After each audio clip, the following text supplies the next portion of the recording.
Bismillahirrahmanirrahim. Assalamualaikum warahmatullahi wabarakatuh.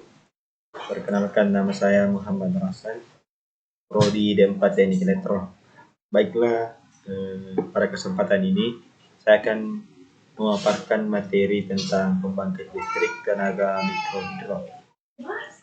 Pembangkit listrik tenaga mikrohidro atau yang biasa disebut PLTMH adalah pembangkit listrik berskala kecil atau kurang dari 100 kW yang memanfaatkan tenaga aliran air sebagai sumber penghasil energi. Pembangkit listrik tenaga mikrohidro termasuk sumber energi terbarukan dan layak disebut clean energi karena ramah lingkungan. Tenaga air berasal dari aliran sungai kecil atau danau yang dibendung dan kemudian dari ketinggian tertentu dan memiliki debit yang sesuai akan menggerakkan turbin yang dihubungkan dengan generator listrik. Semakin tinggi jatuhan air, maka semakin besar energi potensial air yang dapat diubah menjadi energi listrik.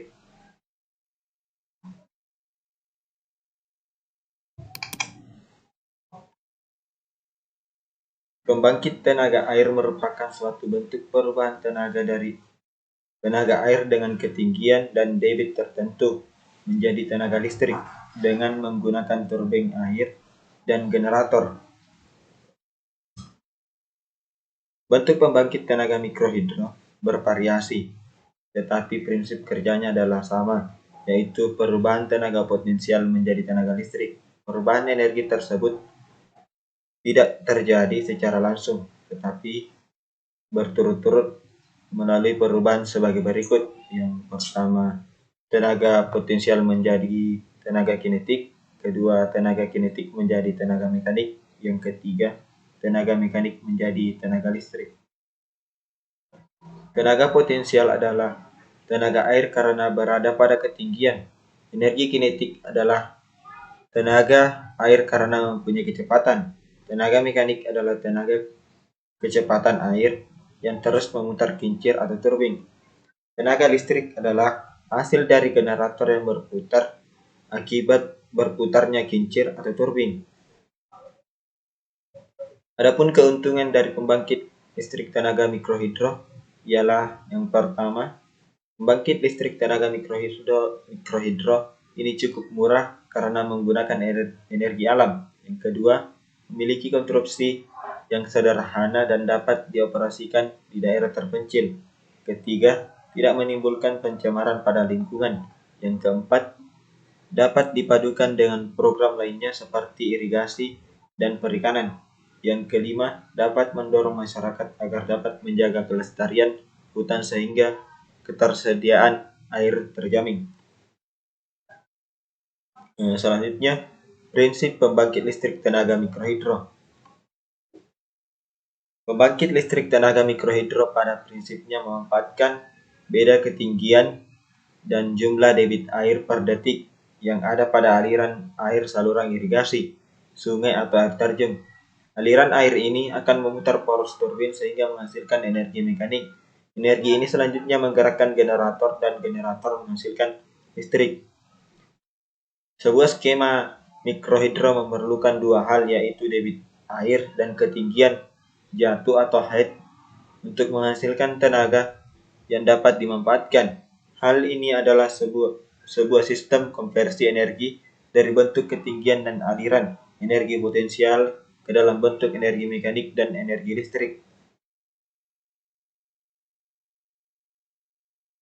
Debit aliran adalah laju aliran air dalam bentuk volume air yang melewati suatu penampang melintang sungai per satuan waktu.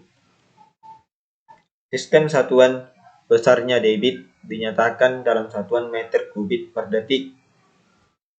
Dalam laporan teknis, debit biasanya ditunjukkan dalam bentuk hidrograf aliran.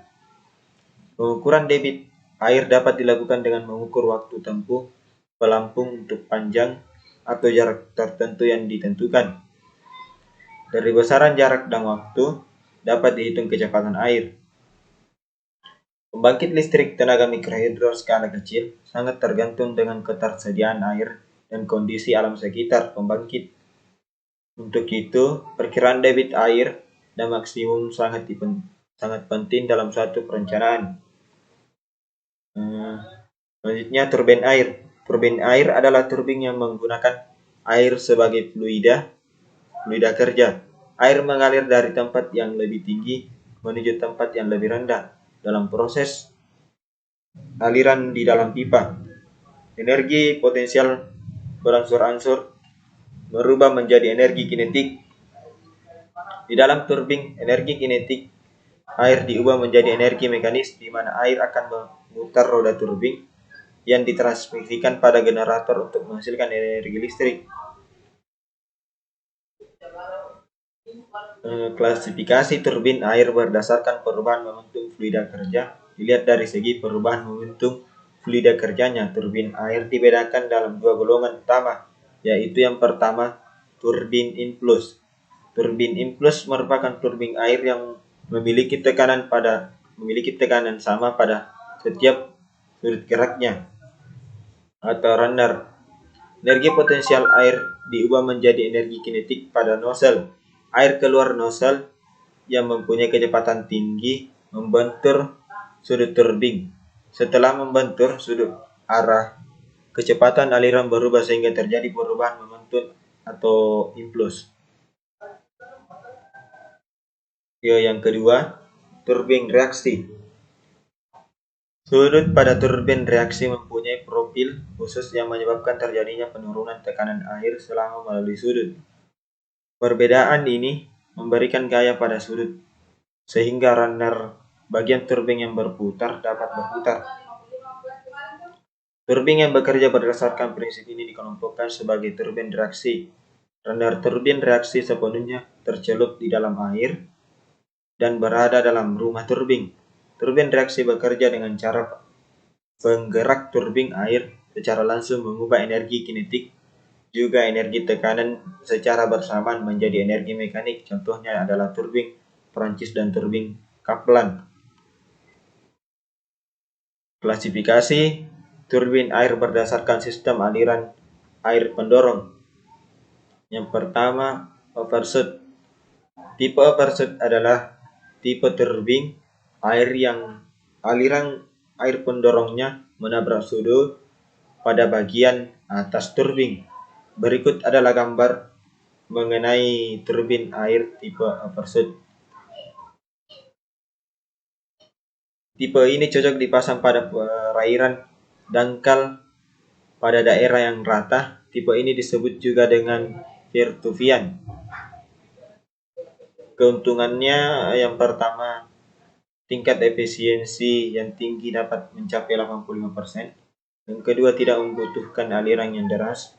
Yang ketiga, konstruksi yang sederhana. Yang keempat, mudah dalam perawatan. Yang kelima, teknologi yang sederhana, mudah diterapkan di daerah yang terpencil. Meskipun ada keuntungan, pasti ada kerugian setiap tipenya. Yang pertama itu kerugiannya, karena aliran air berasal dari atas, maka biasanya reservoir air akan bendungan sir memerlukan investasi lebih banyak. Tidak dapat digunakan untuk mesin putaran tinggi, membutuhkan ruang yang lebih luas untuk penempatan. Tipe yang kedua yaitu undershot. Tipe undershot adalah turbin yang aliran air pendorongnya menabrak sudut pada bagian bawah turbin, seperti yang kita lihat pada gambar. Inilah gambar turbin air tipe undershot. Keuntungan dari tipe undershot ialah yang pertama, membutuhkan ruang yang lebih luas untuk penempatan. Yang kedua, konstruksi lebih sederhana. Yang ketiga, lebih ekonomis. Yang keempat, mudah untuk dipindahkan. Adapun keuntungan pasti ada kerugiannya. Yang pertama, efisiensi kecil, daya yang dihasilkan relatif kecil. Tipe yang ketiga adalah breadth-shoot. Tipe breadth-shoot adalah tipe turbin air yang aliran air pendorongnya menabrak sudut pada bagian tengah turbin. Selanjutnya, klasifikasi turbin air berdasarkan head yang digunakan. Yang pertama itu turbin Pelton. Turbin Pelton merupakan pengembangan dari turbin impuls yang ditemukan oleh SN Knight pada tahun 1872 dan NJ Colena pada tahun 1873 dengan pasang mangkok-mangkok pada roda turbin. Setelah itu, turbin impuls dikembangkan oleh orang Amerika Lester G. Pelton pada tahun 1880 yang melakukan perbaikan dengan penerapan mangkok ganda simetris. Punggung membagi jet menjadi dua paruh yang sama yang dibalikkan menyamping.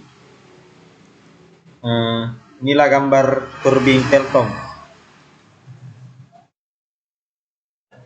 Turbin Pelton terdiri dari satu set sudu jalan yang berputar oleh pancaran air yang disemprotkan dari satu atau lebih alat yang disebut nozzle. Turbin Pelton adalah salah satu jenis turbin air yang paling efisien. Turbin Pelton adalah turbin yang cocok digunakan untuk high tinggi. Berikut sudut turbin terdiri dari dua bagian yang simetris.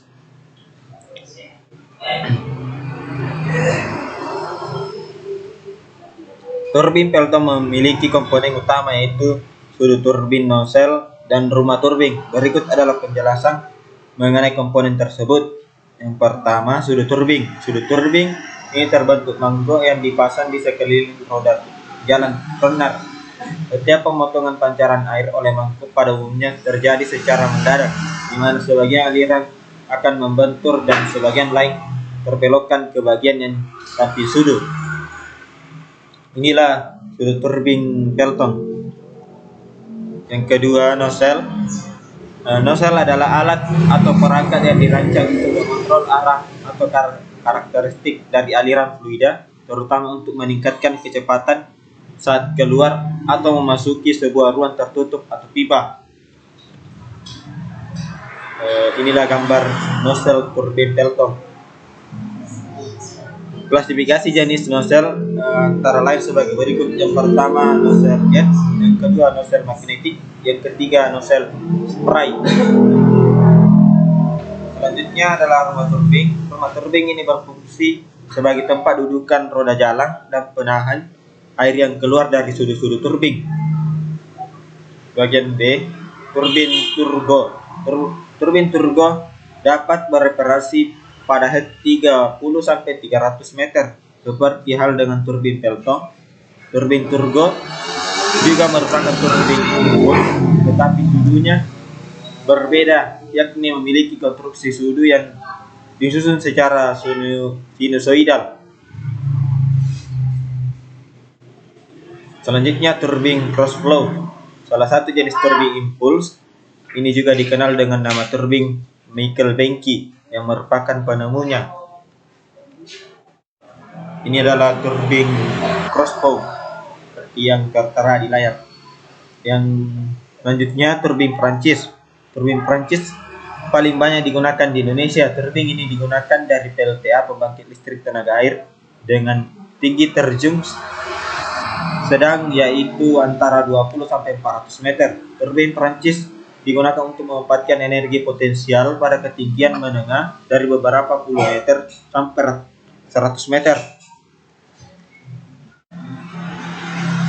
Inilah turbin Prancis yang sering digunakan di Indonesia. Selanjutnya, turbin Kaplan atau propeller. Disebut turbin propeller apabila mangkok-mangkok turbin tetap, sedangkan turbin Kaplan memiliki mangkok-mangkok turbin yang dapat diatur. Turbin Kaplan atau propeller baik digunakan pada PLTA dengan tinggi terjun yang rendah yaitu di bawah 20 meter. Inilah turbin Kaplan atau propeller seperti yang tertera di layar. Selanjutnya, pompa. Pompa adalah mesin atau peralatan mekanis yang digunakan untuk menaikkan fluida dari dataran rendah ke dataran tinggi atau untuk mengalirkan fluida dari daerah bertegangan rendah ke daerah yang bertekanan tinggi. Hal ini dicapai dengan membuat suatu tekanan yang rendah pada sisi masuk atau suction dan tekanan yang tinggi pada sisi keluar atau discharge dari pompa. Pada prinsipnya, pompa mengubah energi mekanik menjadi energi aliran fluida. Klasifikasi pompa menurut prinsip kerjanya, pompa diklasifikasikan menjadi dua macam, yaitu positif displacement pump merupakan pompa yang intermittent karena fluida ditekan di dalam elemen-elemen pompa dengan volume tertentu. Yang kedua, reciprocating pump atau pompa torak. Pada pompa ini tekanan dihasilkan oleh gerak bolak-balik translasi dari elemen-elemennya dengan peralatan crankshaft, camshaft, dan lain-lainnya. Pompa jenis ini dilengkapi dengan katup masuk dan katup buang yang mengatur aliran fluida keluar dan masuk ruang kerja. Inilah ada skema pompa torak. Selanjutnya, rotary pump. Tekanan yang dihasilkan dari pompa ini adalah akibat gerak putar dari elemen-elemennya atau gerak gabungan berputar. Prinsip kerjanya adalah fluida yang masuk ditekan oleh elemen-elemen yang memindahkannya ke sisi buang, kemudian menekan ke pipa tekan. Karena keuntungan tersebut, pompa ini banyak dipakai untuk pompa pelumas dan pada hydraulic power transmission. Macam-macam jenis rotary pump. Ini adalah pertama gear pump atau pompa roda gigi. Yang kedua pompa piston. Yang ketiga dynamic pump. Dynamic pump merupakan pompa yang ruang kerjanya tidak berubah selama pompa bekerja. Untuk merubah kenaikan tekanan tidak harus mengubah volume aliran fluida. Dalam pompa ini terjadi perubahan energi dari energi mekanik menjadi energi kinetik, kemudian menjadi energi potensial.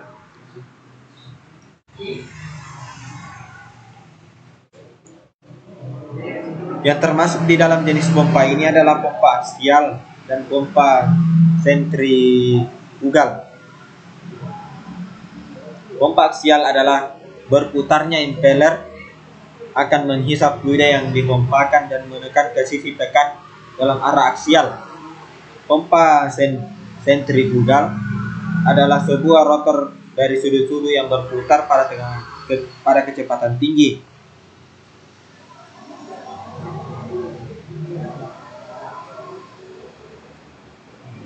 Rumah pompa.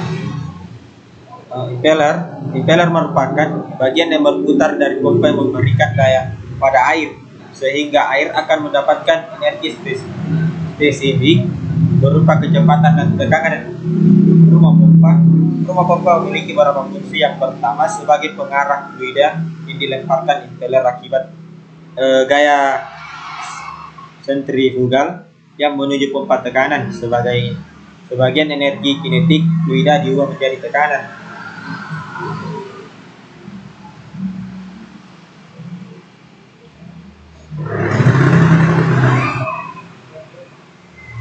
Yang kedua, menutup impeller pada penghisapan dan mengirim pada ujung dan sehingga membentuk tangki tekanan. Yang ketiga, memberikan media pendukung dan bantalan poros untuk batang torek impeller. Selanjutnya, generator merupakan alat merubah energi mekanik menjadi energi listrik. Energi listrik yang dihasilkan melalui adanya medan magnet yang diputar melalui rotor dan akan menimbulkan medan magnet yang timbul di sisi stator.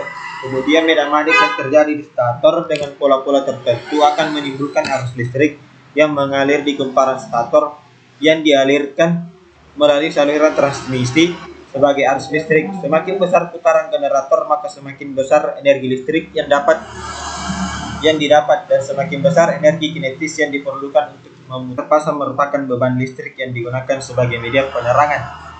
Generator merupakan salah satu mesin listrik untuk mengubah energi gerak atau mekanik menjadi energi listrik. Generator terdiri atas dua bagian utama, yaitu kumparan jangkar dan kumparan medan yang ditempatkan pada stator dan rotor. Stator merupakan bagian yang diam, sedangkan rotor merupakan bagian yang bergerak. Nah, itulah hasil pemaparan materi yang sempat saya paparkan pada sore hari ini. Mudah-mudahan dapat bermanfaat. Saya akhiri dengan ucapan Assalamualaikum warahmatullahi wabarakatuh.